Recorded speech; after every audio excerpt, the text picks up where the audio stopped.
There's been an inauguration. The fireworks were great. Now the work begins.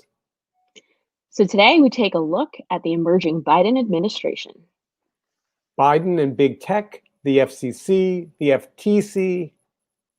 It's a tricky balance using tech to solve big problems while at the same time reining it in. I'm Stephen Rosenbaum, and this is Future Forward. I'm Alexis Scordato. Let's launch. Hey, Alexa. Hey, Steve. Whole new week, whole new world, whole new president. Let's go. I kind of think this is officially our first episode of the new year. I mean, I just think and by the way, for those of you who are just dropping in, a promise, we're not going to go backwards and dig up things and argue about politics. Mm-hmm. We're actually going to really take a deep dive into the Biden administration, the emerging cabinet, the complexities of tech. And I hope that this episode will be eye-opening. We found a lot of interesting stuff to read and look at and talk about. But I also think it should be fundamentally complicated but optimistic. Yep. I mean, that's the name of our show, Future Forward. That's right? Nobody, we're not called future. Good point. Future past. We're not future backward. We're future forward. All right. So let's just and because our focus is primarily tech, let's just start and look at what it means for tech. So we have a bunch of really good editorial to kind of poke around at. This is a CNET piece that I think is our starting point. And really the question CNET asks is, Biden is sworn in for president, what it will mean for tech. And, I thought they did a really good job kind of laying out the issues. So let's just start. Let's just go through them. And then, there's a bunch of other voices out there, but it's pretty clear that there's a big plate, right? There's a big plate here. I mean, obviously the pandemic, coronavirus is number one, but this article, I think, summarizes and anticipates what we can at least expect. So let's start with antitrust. I think the complexity, and this is probably true of, it's a little bit like if you think about a supermarket, right? And they have a problem with a particular product or vendor, whether it's fruits and vegetables or, cereal, they don't stop stocking all the shelves to deal with that one problem in the fruits and vegetable aisle. So the Biden administration has to be, I mean, what did Kamala say, which I thought was great? She said, we can multitask. Yes. So tech is going to be the definition of their need to multitask, right? Because antitrust, on one hand, there are real antitrust issues for sure. Yeah. And to use your supermarket analogy, Facebook and Google are being the first products to sort of get recalled, right? There's something flawed in the product. And so that's what we can expect next. I mean, this was already heating up before the inauguration, but I think it's just the first of many antitrust policies to come. Biden has not been as direct as Elizabeth Warren in terms of saying we need to break up big tech, but he has come forward. Elizabeth who? I just said Elizabeth Warren. I'm kidding. Boy, she's been put on the back bench. I know, which makes me sad, but different story, different day. Yeah. But I think Biden has said clearly that, big tech poses big problems and that we need more consistent regulation and policy in place. So here's the only reason why I don't put antitrust on a pedestal. Scott Galloway, who does a great podcast with Kara Swisher, talks about antitrust, and he's like really kind of like, duh, Amazon's going to spin off AWS, Facebook's going to spin off WhatsApp, like stockholders are going to win, and he kind of rolls back to the AT&T breakup, the breakup of Ma Bell, and then he talks about the Microsoft break, and he says nothing, his position is, the assets are the assets. The same owners get to own them. They own them they run them as separate companies. So maybe they don't have a meeting in the same conference room and get to kind of do, secret deals. that damage competition, but he doesn't see it as having any long-term impact on the market or companies, which. But I think that's a good thing, because people pushing back on antitrust who think they potentially have money to lose, it is helpful in passing legislative measures to hear that, I think. Yeah, it's, by the way, it's also worth, remembering that the Microsoft, I mean, these things take many, many, many years, and lots of lobbyists get lots of money. So, like, I would put antitrust off to the side as much as CNET wants to put it at the top of the list. But regardless of like the money part, do you not agree that the world is better if Instagram, WhatsApp, and Facebook have separate code bases versus one centralized like data pool? Yes. Yes. The answer is yes. I'll vote yes for that. Okay. All right. So because we have a lot to cover, Section 230, it's been on the plate. Nobody knows what it is unless you're geeky like we are. I did a panel at South by last year about it.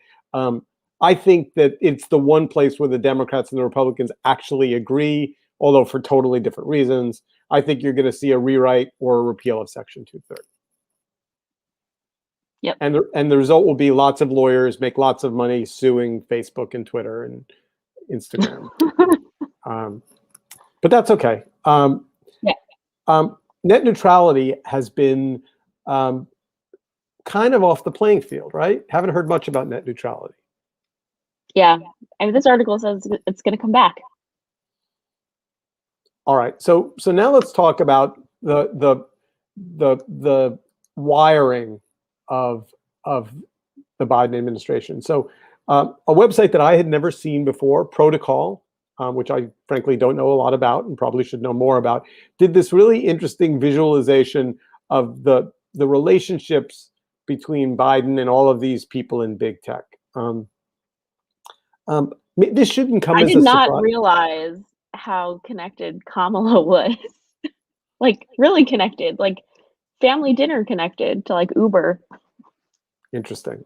I don't think this should come as a huge surprise. And I think it may be a little disingenuous to say that just because Biden knows somebody at X company or knows this key person, that's going to change his legislative agenda.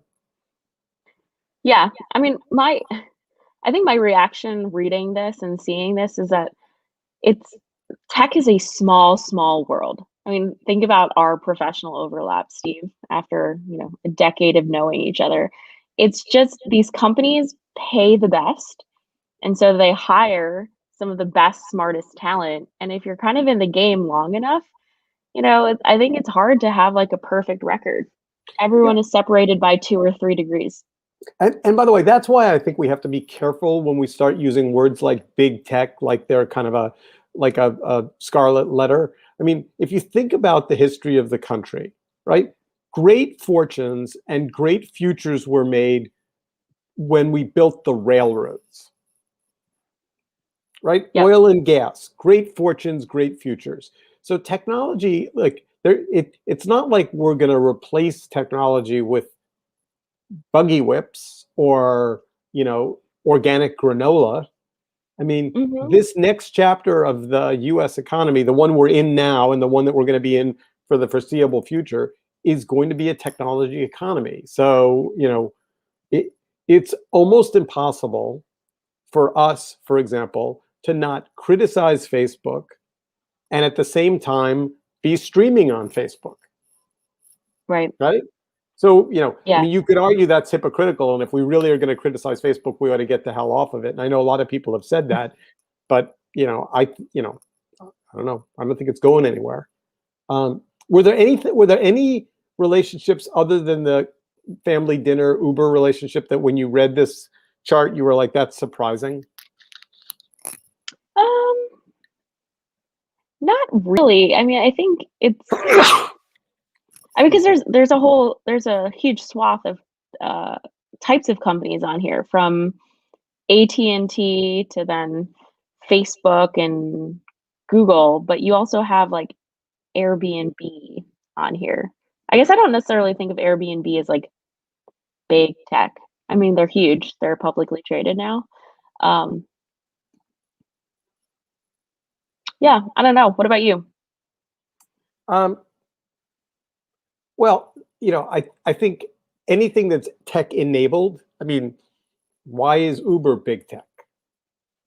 Why is Right. DoorDash big tech? I mean, they have apps. I Mhm. mean, Yeah. they're tech enabled companies. They have lots of engineers. I mean, is Netflix big tech? You don't hear that. I guess it's like it's more about market dominance. And I guess what I was maybe reacting to is like DoorDash and Airbnb IPO'd like a month ago, you know? So for me, they're still new. Uber's Interesting. been public for a few years now.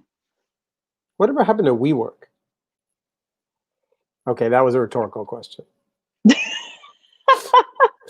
All right, let's move on to an article from Forbes, because I think Forbes raises this really interesting question, which is what companies should be in big trouble under Biden, and they kind of target, Forbes targets the FANG companies. I mean, Yep. Interesting. Facebook, Amazon. It's interesting, right? I was a little surprised to see Apple thrown on that list. I mean, it's the FANG, so it's that whole set. I know, but I guess all I'm saying is, Apple has been really careful to steer clear of the privacy debate and the social, and they don't own anything in social media, which turns out to maybe be pretty smart. They're on the right side of consumer data protection and all of these. They sell expensive devices, and they increasingly are in the subscription business. But they've been, I have trouble imagining a black hat for Apple in this chapter. What would you break up if they gave you a magic wand and said, go break up Apple? What would you break up? The App Store, maybe.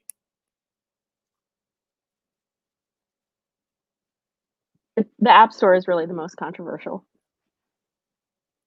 And just because they take such a big bite out of everything sold through it.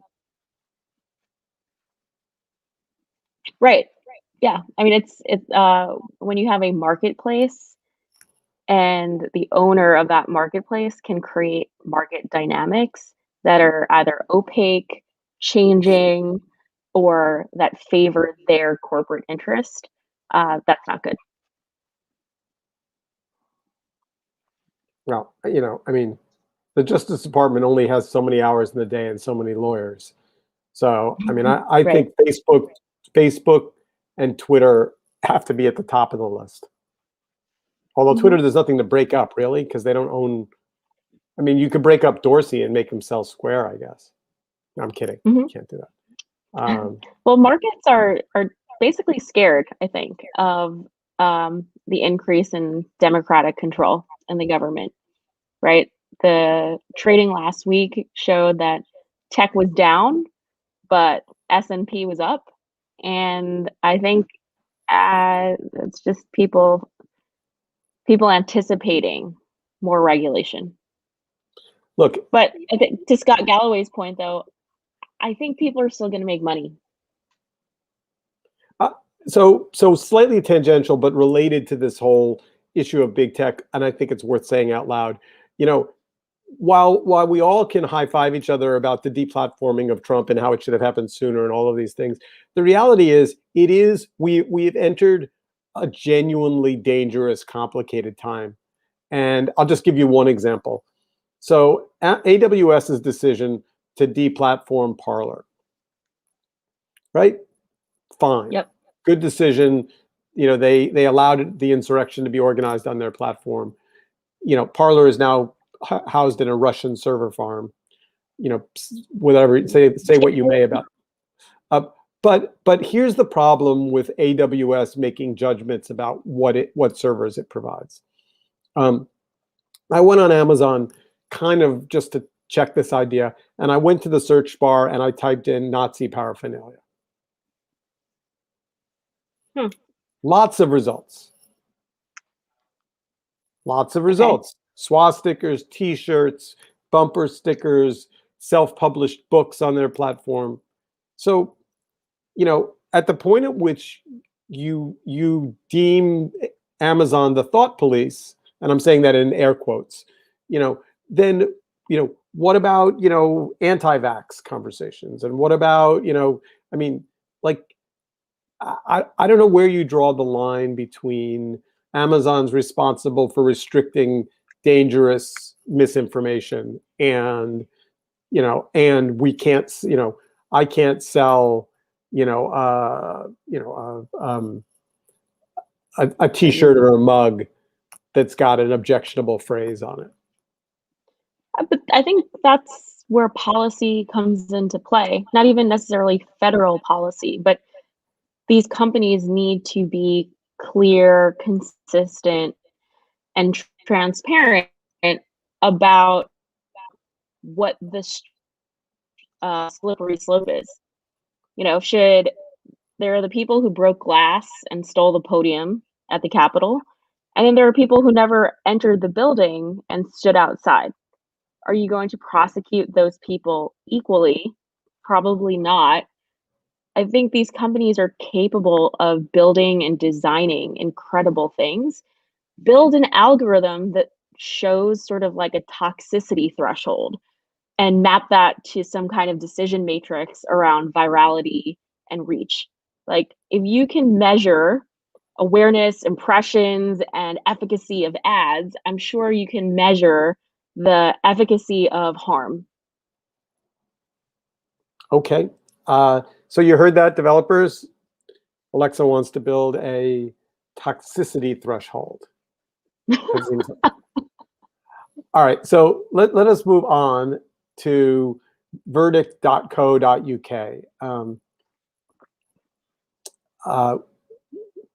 This is the question they ask is, what will Biden's administration have as an impact on big tech? And we've gone through a lot of these for sure. So I don't know that we, but I think here's a good one. Data privacy. You're starting to see at the state level, particularly in California, some legislation that passed.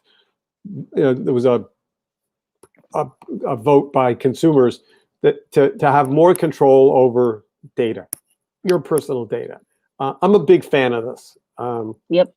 I think the number of people that harvest my clicks and then sell them back to me is infuriating, and I would like to be able to say, "Hey, I didn't give you permission to do that." Yep. And the thing that worries me here is more of a meta point. There's such a knowledge gap. Like, I mean, if anyone who's ever traveled to Europe and surfed the internet knows that every 5 seconds you're accepting cookies or doing some type of like checklist about what you're okay with, what you're not okay with. I don't think the average American even understands what a cookie is. Well, chocolate chip being delicious, peanut butter not as much. Yeah, I'm just saying, it's like there has to be like this, obviously like a top-down approach to this, but I do worry that even with that, there's still a massive gap around consumer education and behavior that needs to change. I just want to thank you. On these podcasts, I always take something away. In my head, I now have a graphic. It's a supermarket shelf, which seems to be the analogy of the day. And there's Oreos, and there's cookie, and then there's cookies. I'm just going to make a little, Yep. All right. So here's the thing about data privacy and it's interesting. It's a British site that raises. It's not an American site. Here's a place where the Biden administration can have real meaningful impact, and who's going to lobby against it, except a bunch of ad tech companies and whatever. Yep. Like, to me, this is low hanging fruit. Mm-hmm. Just explicit opt-ins that allow consumers to grant permission around the use of their data. It's hard to argue that that's a bad thing. By the way, somewhere listening to us, Seth Godin is smiling from ear to ear. I mean, opt-in marketing was his thing early before anyone. By the way, the New York Times has today an op-ed about the impact of terms of service and those lawyer 19-page small type things that we check off all day. And for the Times to use its op-ed weight on a Sunday to say, hey, we want to pay attention to terms of service, I thought, okay, it's like new sheriff, like that. Yep. All right. So Politico has an article that I actually pretty dramatically disagree with. Okay. So the headline Which is part? Pressures on the rise for Biden to shut tech out. Pressures from who? Right. I mean, anybody in your universe, anybody you've ever walked by on the street that feels that way? Who? Like, I just don't understand the argument they're making. Yeah. We're also I know we're multitasking and there are other priorities, but I don't know. I mean, I guess it feels like it's trying to take an oversimplistic approach to this is a hard problem. There are conflict of interest. There's some financial ramifications, and Biden should sort of be one-dimensional about it. It's so complicated. I think it's the article is just trying to be oversimplistic. Yeah, no, I agree. And look, I mean, at the end of the day, do you want Amazon to help with COVID, distribution? Yes, you do. Oh my gosh. Did you see the letter from the CEO of Amazon Consumer basically saying we're the second largest employer. We're here, ready to serve. We will share our operations, our technology, our in-house expertise to get the job done. And I was like, sign me up. Vaccine Prime. Let's go. So I have to say, just a slight sidebar, but not really. So, I've got a family member that's in Rhode Island. I'm in New York. And so I was trying to sort out the New York policies around vaccines to the Rhode Island policies around vaccines. The websites, the state websites, could not be more different. Which is better. New York's is better because it works. And essentially what Rhode Island says is, here's 97 pages of the reason why you can't get a vaccine. And we don't know when they're coming, and we're not going to let you sign up, and we're not going to tell. Like, it's literally just page after page of PDFs. It's garbage. I think it's garbage. Now, New York has its own set of problems, which is the state website, which claims to be able to search for vaccines and search for providers, doesn't link to any of the private hospital sites that have different locations and different access to vaccines. So it's, this is what, as I walked down the street Thursday morning, walking my dogs, I found myself thinking about, all these people are sitting in front of their computers writing the first draft of history of the Trump administration. And one of the things that will be written once we get past the insurrection and all the other things is that the decision not to take national responsibility for the technology and the distribution and will go down in history as insane. Insane. It would be like at Hurricane Katrina if they had said, each city can have their own disaster. Like there are things that are supposed to be national, and COVID-19 vaccine is maybe the poster child of that. So, right. All right. So let's get into some people. Let's talk about some Biden people, because these are things that are not getting a lot of press, and I think are interesting. So let's just start with I'm going to mispronounce her name, Rosenworcel. I think that's right. So she has been designated the acting chairwoman of the FCC, and Jessica Rosenworcel. The FCC has been pretty unimportant for the last 4 years, with the caveat being that Rajiv Pai was beyond absurd, and his little silly videos with Christmas, with Santa hats and all that will go down in history. I mean, like nobody more clearly had disdain for the organization he was leading than Rajit Pai. And the FCC is important. Its ability to set policy for communications policy and implement it is important and complicated. And just a clarification for listeners who are maybe scratching their head. One of the challenges that the government faces is that the FCC manages airwaves, which are considered to be a public resource. The internet, just as a reminder for those of us who've forgotten, is essentially built on private rail lines. The wire that comes into your house from Charter or Spectrum or Alcatel or one of the various, are private wires. And they're franchised at the city level, or at the city level, I think, not state level, city level. But the FCC doesn't have a whole lot of say into what happens on the internet. Right. I think that, yeah, it's going to be hard to change that. Yeah, and I actually knew very little about Jessica Rosenworcel's background, but it looks like she has like a very strong track record of advocating for a more open, accessible, free internet. She's done a lot to expand access within education. And I think she's sort of going to bring back that net neutrality debate in full force, which I think is great. I mean, I talk about it occasionally. I'm in rural Pennsylvania. I have zero access at home to high-speed internet.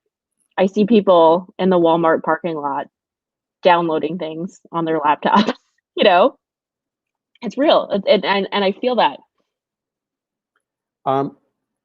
If the poster from this week and that we can stick on the wall and stare at next week is, the vice president's statement that, we have the ability to multitask.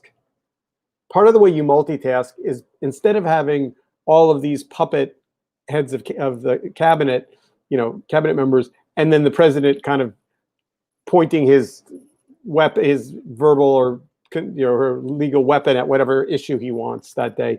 When you put somebody like Jessica in charge of the FCC, theoretically, it becomes a functioning organization again. And it debates things, and it has hearings, and it makes proposals, and it actually stands alone in terms of communication policy. Now, that filters through the administration, but the administration isn't throwing darts at a board and going, I'm mad at CNN, so I'm going to torture Time Warner. I mean, here, we should at least, just for a minute, if there was anything other than the inauguration itself and the fireworks, which were spectacular, and the poem, which is etched in my brain, what an extraordinary young woman, just took my breath away.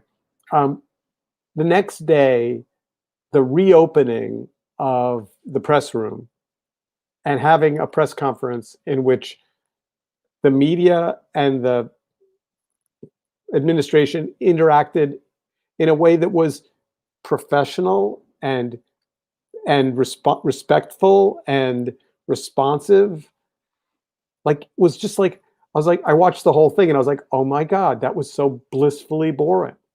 Yeah, I go back and forth because I witness things like that and I'm excited. I'm fist pumping in the air. But at the same time, I keep reminding myself that our bar is so low. And so we actually have to demand more. And hopefully we'll get it. But I don't think we can settle for what is probably, what should be considered the baseline. Yeah, no. I mean, there's no 100-day,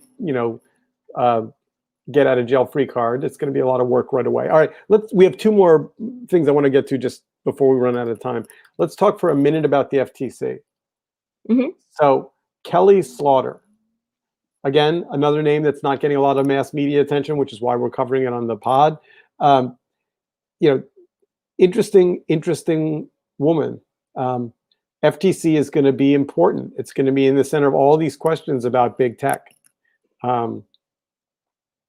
Did you like her as an appointment? I don't know. I mean, I just know that she worked with Schumer here in New York. But I haven't actually read too much into her background. But to your point, it's like there's so much news, and like I would love to see more articles about her versus like Biden's Rolex. Yeah, no, yeah, you don't mean her versus, you mean less about Biden's Rolex and more about people. Yeah, yeah. I mean, right. you know the next thing that's going to happen, by the way, we should put it on the calendar. There's going to be a cabinet meeting. Yeah. And there's going to be a photograph taken. And instead of it being a bunch of like inept, overweight, mean, ugly white men, it's going to be this extraordinary mosaic of faces and voices and complexity. I can't even wait. I might have to go in Photoshop and create the drawing of the cabinet just to have it in advance. And the majority of them will still be in their positions, hopefully, in 3 or 4 years. 3 or 4 months would be fine with me. All right, so now let's talk about climate. As you know, one of the things that's been great to watch is that clearly the Biden folks arrived on day one having done their homework. It wasn't like, oh, it's the holidays and we're going to take some time off. We're going to see our family and then we'll come back. And once we get inaugurated, we'll kind of get down to the knitting. I mean, what did they have? 17 presidential actions on day one? Executive orders. Executive orders, yeah. So the first thing was, we're getting back in the Paris Accord. Done. And no Ted Cruz. This isn't just about the citizens of Paris. Did he say that? Oh my gosh, there's this tweet. It was pretty bad.